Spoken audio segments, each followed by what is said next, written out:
When Sarah told me she was going to have a baby, I honestly believed I'd never felt joy like that in my life. We'd been married for 4 years, years that had begun with passion, silly memories, and long talks about everything we wanted to build together.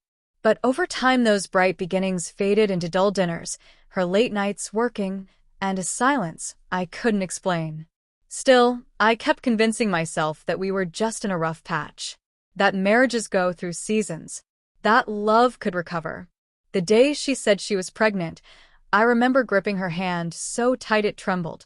Tears blurred my sight as I whispered, "We're going to be parents." She smiled, but that smile wasn't real. It stopped at her mouth. It didn't light her eyes. Something about it felt rehearsed. I swallowed the uneasiness anyway. I stuffed it down and pretended everything was perfectly fine. As her belly grew, so did the distance between us. She became guarded. Her phone never left her hand. New passwords. Calls she'd walk into another room to answer. When I asked why, she'd get irritated and blame hormones or work pressure. I kept telling myself not to think the worst. But then one night, everything crumbled in seconds. She was sleeping. Her phone lit up on the nightstand. One message preview, just a tiny line, hit me like a punch to the chest.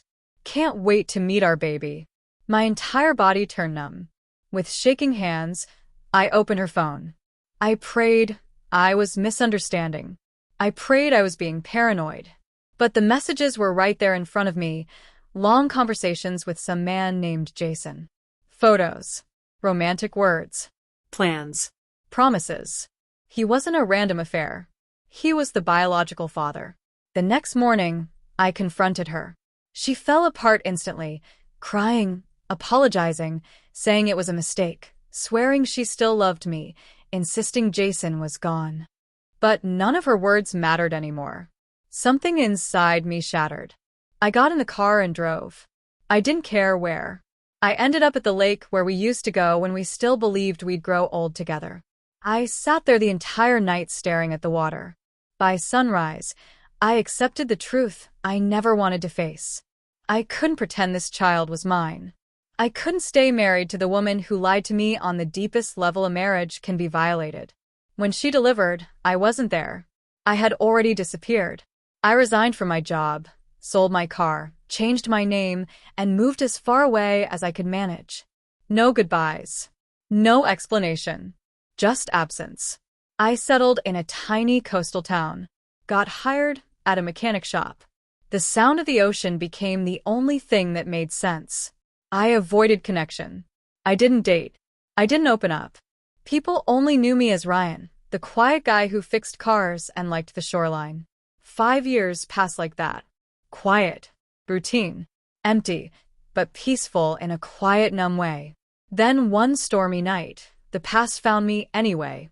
I was closing the garage when I saw her standing outside, rain dripping off her hair, face pale, holding an umbrella like she barely had strength to stand. For a moment, I thought I was hallucinating. "Ryan," she whispered, my real name, and hearing it again was like salt in a wound I thought had scarred over.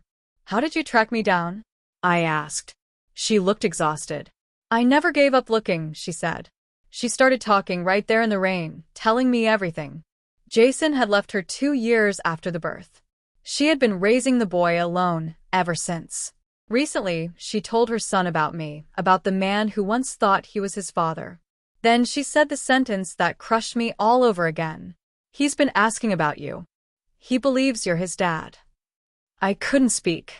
There she was, the woman I had once loved more than anything, trembling while rain washed down her cheeks along with her tears. I wanted to scream at her. I wanted to ask why she would show up after destroying everything. And yet, part of me still ached, that familiar old pain that never truly vanished. "Why are you here, Sarah?" I finally forced out. She stepped closer. "Because I can't rewrite the past. But my son deserves to meet the man who loved him before he ever existed." Rain hammered the pavement. My mind spun. I didn't know what to do with that. I didn't know if I could ever handle meeting the boy, or if walking away again would break me worse. After a long silence, all I could say was, "Tell him, I said hello. She sobbed harder. He has your smile, she whispered. Maybe she said it just to soften the blow. Maybe she meant it. I didn't ask. I cried too. For the first time in years, not from agony, but from release. After she left, I found an old photo of us in a drawer. I stared at it for a long time before I finally understood. Running saved me, but facing the ghost of what happened finally freed me. I still don't know if I'll ever meet that boy, but for the first time since the night at the lake, I'm not terrified of the future anymore. I'm not the broken man who ran. I'm someone else now. Someone ready to live again.